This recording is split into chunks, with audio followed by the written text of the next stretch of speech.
Hello dear students, welcome back. This is computer concept से K Pandey. अब यहाँ पर मैं इस वीडियो में आपको बताने जा रहा हूँ कि डाटा फ्रेम कैसे एनडी एरेज से आप क्रिएट कर सकते हैं। तो ज़रा ध्यान से समझिए, डाटा फ्रेम का creation from ND arrays using numerical python. तो मैं आपको ले चलता हूँ कहाँ, इन आई मीन पाइथन ले चलता हूँ आपको मैं पाइथन में।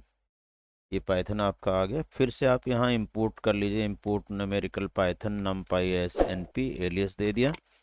Import pandas as P D कर दिया मैंने। आप इससे डाटा फ्रेम बनाएंगे, न्यूमेरिकल पाइथन से एरे बनाएंगे। अब सबसे पहले मैं आपको एक टू डायमेंशनल एरे बनाना बता देता हूँ। टू डायमेंशनल एरे कैसे बनेगा? To dimensional array nested list से बनेगा। तो मैं एक एरे बना लेता हूँ। AR1 is equal to np dot array function का यूज़ कर लिया। एंड यहाँ पर नेस्टेड लिस्ट 3,4,5 6,7,8 इसे आप यहाँ पर नेस्टेड लिस्ट के फॉर्म में दे रहे हैं, comma. And then I have taken 9,1,2 and then nested list closed, ये क्लोज किया और AR1 आपका बन के तैयार हो गया, एरे 1। देखिए ये 3 बाई 3 डायमेंशन का एरे है। 3, 4, 5, 6, 7, 8, 9, 1, 2। इस एरे एलिमेंट की लोकेशन 0, 0 है और 0th row and 0th column, 0th row first column, 0th row second column. इनकी लोकेशन से इससे इन्हें एक्सेस किया जा सकता है। अगर कभी आपको एक्सेस करना हो तो AR1 ऑफ 0 और फिर से स्क्वायर ब्रैकेट में 0 लिखोगे तो आपको ये 3 मिल रहा है, यानी कि ये वाला एलिमेंट एक्सेस करना है तो ये रो नंबर 3 है और कॉलम नंबर भी 3 है। ये एक्सेस करना है 1 को, तो row number 3 and column number 0, 1 है। तो अगर आप लिखते हैं कि रो नंबर 3 कॉलम नंबर 1, तो you are going to get 1। What happened? AR of नहीं, 0th कॉलम, तो 0, 1, 2, 3 तो है ही नहीं कोई इंडेक्स, तो इसलिए आप यहाँ पर 2 लगाएंगे। ठीक है, 2 लगाएंगे तो you are getting 1, this one. In that way any element of this two dimensional array can be accessed. और इसका यूज़ करके एक डाटा फ्रेम बना लीजिए। I am creating data frame DF1 is equal to P D dot, तो equal to हो गया PD dot data frame और ब्रैकेट में आपने AR1 पास कर दिया।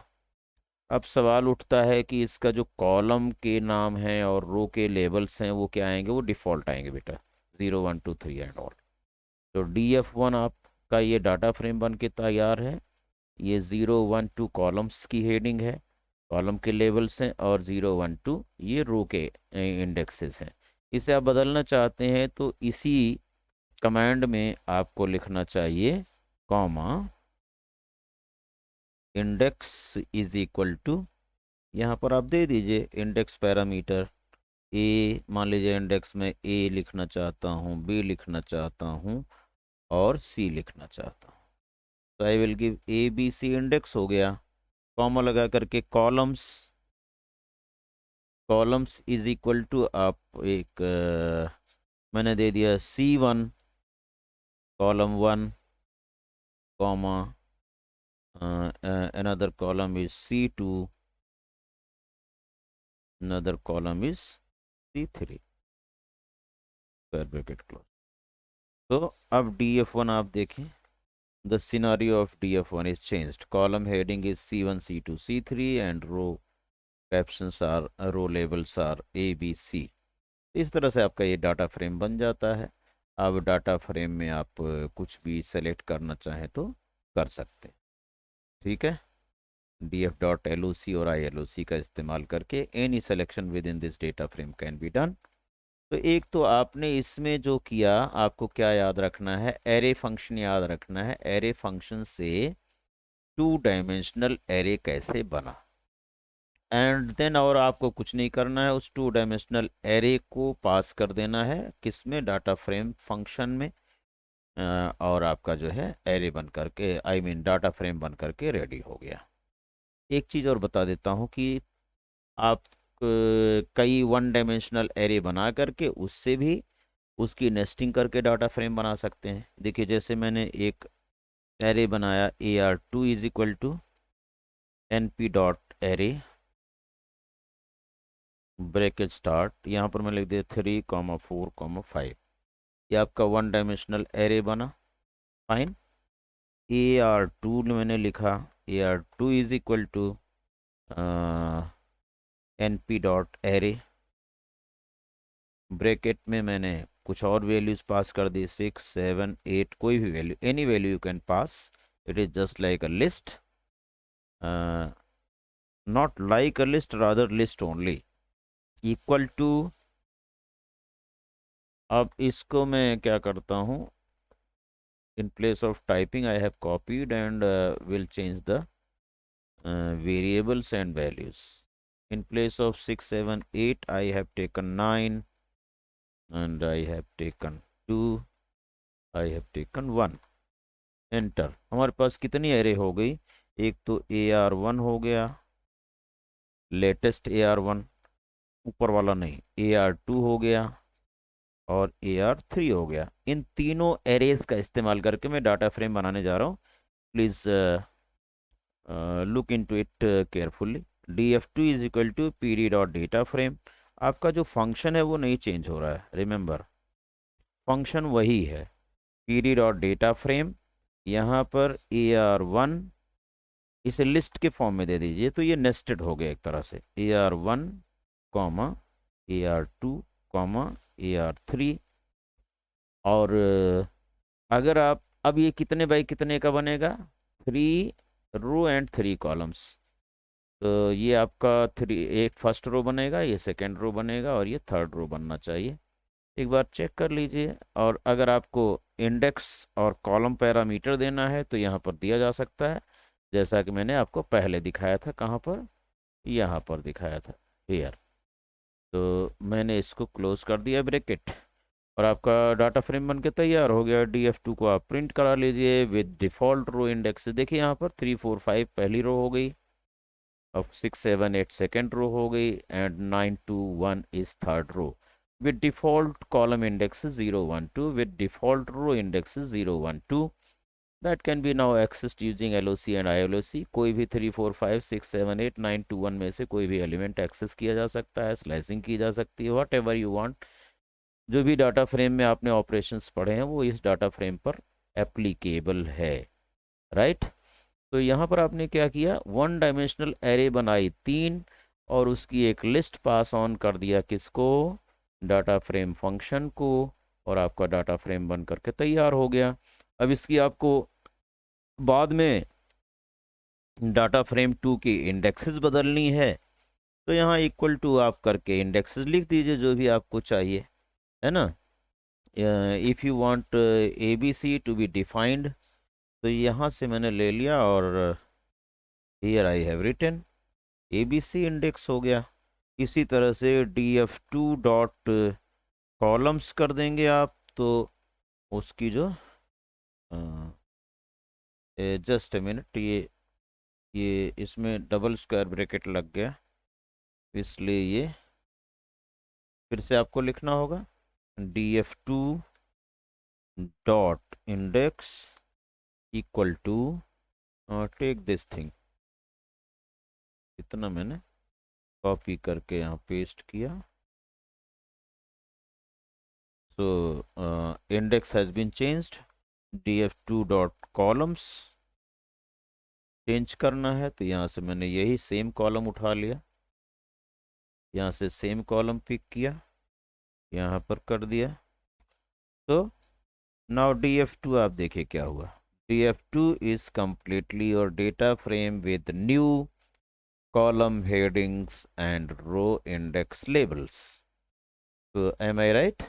आपने किससे बनाया है ये डेटा फ्रेम? आपने सारी 3 वन डायमेंशनल एरे लिया है और उन तीनों वन डायमेंशनल एरे को P D dot data frame function में पास किया in the form of list. तो ये हो गया नेस्टेड एरे, फिर बन गया ये नेस्टेड एरे का यूज़ आप डाटा फ्रेम को क्रिएट करने में आपने कर लिया।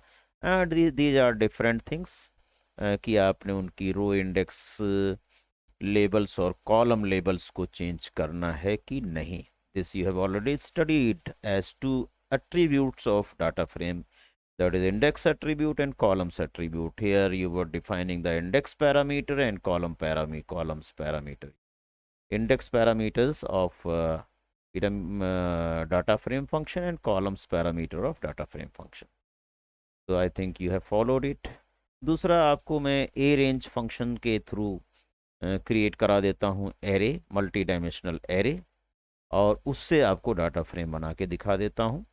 इतना अगर आपको आता है तो it is more than enough. आइए हम लोग एक 2 डायमेंशनल एरे बनाते हैं। ठीक है, किस फंक्शन से? एरे फंक्शन से नहीं बनाने जा रहा हूँ मैं, एरे फंक्शन से भी बना सकते हो 2 डायमेंशनल एरे। और ये वाला तो मैं आपको बता दिया, 2 डायमेंशनल एरे बनाना एरे फंक्शन से। ये देखिए ये वाला था, ये वाली एरे बन गई थी आपकी, और फिर इसका इस्तेमाल करके आपने बनाया था डाटा फ्रेम, ये वाला। ठीक है, तो this all I have already discussed. Now I am going to discuss a range function for creation of 2 dimensional array. देखिए यहाँ पर अब मैं एन देखिए यहाँ से एक एरे बनाता हूँ AR4 सपोज इक्वल टू, ये 2 डायमेंशनल एरे बनाऊंगा। np dot A range function का इस्तेमाल आप करेंगे। ए रेंज फंक्शन में 2,10,0.5 ब्रैकेट क्लोज, 2 से लेकर के 10 तक के एलिमेंट 0.5 इंक्रीज करते हुए, जैसे आपका रेंज फंक्शन था और यहाँ पर ए रेंज यूज़ किया है। फ़र्क ये है कि रेंज फंक्शन में ये स्टेप और स्टार्ट और स्टॉप सब जो है इंटीजर चाहिए, और यहाँ पर आप किसी को भी पॉइंट में रख सकते हैं। It is more accurate. ठीक है, इससे आप जरा चेक कर लीजिए कि ए रेंज फंक्शन में आपका जो वैल्यूज़ क्या क्रिएट हुई। अभी ये 1 डायमेंशनल एरे बन रहा है बेटा, this is 1 dimensional array with these values.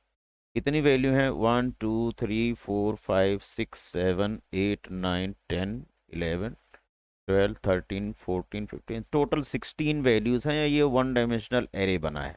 इसे अब 2 डायमेंशनल एरे में मैं कैसे कन्वर्ट करूंगा? एक रीशेप फंक्शन है, तो मैं एक नई एरे ले लेता हूं। AR5 is equal to AR4 dot reshape. तो रीशेपिंग ऐसे करना है जिससे वो सारे एलिमेंट्स अकोमोडेट हो जाएं। जैसे 16 एलिमेंट्स हैं तो मैं 4x4 की एक एरे बना सकता हूँ। तो ये मैंने इस 1 डायमेंशनल एरे की रीशेपिंग कर दी, 4 rows 4 columns, because there are 16 values. अगर इसी में 12 वैल्यूज़ होती तो मैं 3x4 की या 4x3 की एरे बना सकता था 2 डायमेंशनल रीशेपिंग करके। ये रीशेप फंक्शन है आपका एरे का।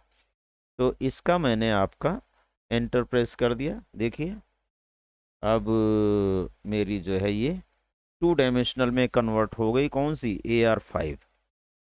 अब तो कोई दिक्कत है ही नहीं। AR5 मेरे पास 2 डायमेंशनल एरे 4x4 की है। देखिए 1 2 3 4, 4 रोज 4 कॉलम्स एंड 1 2 3 4। ये एक रो, ये दूसरी रो, ये तीसरी रो और ये चौथी रो। 4 रो हो गई, 4 कॉलम हो गए। 4x4 की एक ये मैट्रिक्स कह लीजिए तैयार हो गई। 4x4 की एक 2 डायमेंशनल एरे तैयार हो गई। इसका यूज़ बिल्कुल यहाँ डाटा फ्रेम में पास कर दीजिए सिंपली। किसको? AR5 को। आपका क्या बन जाएगा? डाटा फ्रेम क्रिएट हो जाएगा। I have taken DF3 is equal to, data frame का नाम DF3 लिखा, PD dot data frame as usual, जैसे आप पहले करते आ रहे थे। और यहाँ पर मैंने पास ऑन कर दिया क्या? AR5। AR5 को पास ऑन कर दिया। डाटा फ्रेम रेडी है आपका। DF3 आप चेक कर लीजिए, दिस इज योर DF3। ये आपका DF3 है। कहीं पर आपको नैन वैल्यू डालनी तो np डॉट नैन डाल सकते हो। ठीक है, यहाँ पर np.nan while creating the array you can put any value like that. अब यहाँ पर भी देखिए ये 0 1 2 3 कॉलम्स हैं और ये 0 1 2 3 रो इंडेक्सेस हैं। इनको आप री इंडेक्स कर सकते हो या यहाँ पर इंडेक्स पैरामीटर कॉमा लगा करके यहाँ इंडेक्स पैरामीटर और कॉलम्स पैरामीटर दे करके क्या कर सकते हो, इनके रो इंडेक्स और कॉलम इंडेक्सेस को चेंज कर सकते हो। वो मैं अभी बता चुका हूँ। तो बस इस वीडियो में मुझे यही बताना था कि आप किस तरह से ए रेंज फंक्शन का यूज़ करके क्या नाम डाटा फ्रेम बना सकते हो, और एरे फंक्शन का यूज़ करके इसमें कितने फंक्शन आपने यूज़ किए। इसमें एक तो रीशेप आपने यूज़ किया क्योंकि वन डायमेंशनल एरे आप बना रहे थे np.arange से, और np.array से आपने बनाया था यहाँ पर direct he to dimensional array, यहाँ डायरेक्ट बना दिया था। तो यहाँ पर ए रेंज फंक्शन क्या कर रहा था, वन डायमेंशनल एरे क्रिएट कर रहा था। उसको टू डायमेंशनल में क्रिएट करने के लिए उसकी रीशेपिंग की गई ar.4.reshape 4,4, that means 4 rows and 4 columns provided. इसमें जो वन डायमेंशनल में है 16 एलिमेंट्स हों तो ये डिपेंड करेगा कि आप यहाँ कितने एलिमेंट्स हैं। अगर मैं इसको 4,5 दूंगा तो ये बिल्कुल नहीं बनाएगा, देखिए इसमें एरर आ जाएगा। इफ़ आई राइट 4,5 तो 20 एलिमेंट्स है नहीं, या 4,3 लिख दूं मैं 12 एलिमेंट्स, तो लिखता है क्या है, value error can not reshape array of size 16 into 4,3 shape. यानी 4 3 या 12 एलिमेंट्स चाहिए, वहाँ पर आपके पास 16 एलिमेंट्स हैं वन डायमेंशनल एरे में, तो it can not be converted into 2 dimensional 4,3। तो ये आपको थोड़ा सा ध्यान रखना, अदरवाइज ये एरर क्रिएट करेगा। तो इसीलिए मैंने यहाँ पर 4,4 दिया, because in one dimensional array there were 16 elements created. तो इससे आपका टू डायमेंशनल एरे क्रिएट हो गया, उसको लेकर के मैंने डाटा फ्रेम क्रिएट कर लिया। अब आपकी चॉइस है कि आप कॉलम के इंडेक्स बदलना चाहते हैं, कॉलम लेबल्स और रो इंडेक्स के लेबल्स चेंज करना है या नहीं करना है। तो that can be changed using index and columns attribute as I told you earlier in previous example, previous steps. So that's it about this video. Thank you very much for watching it.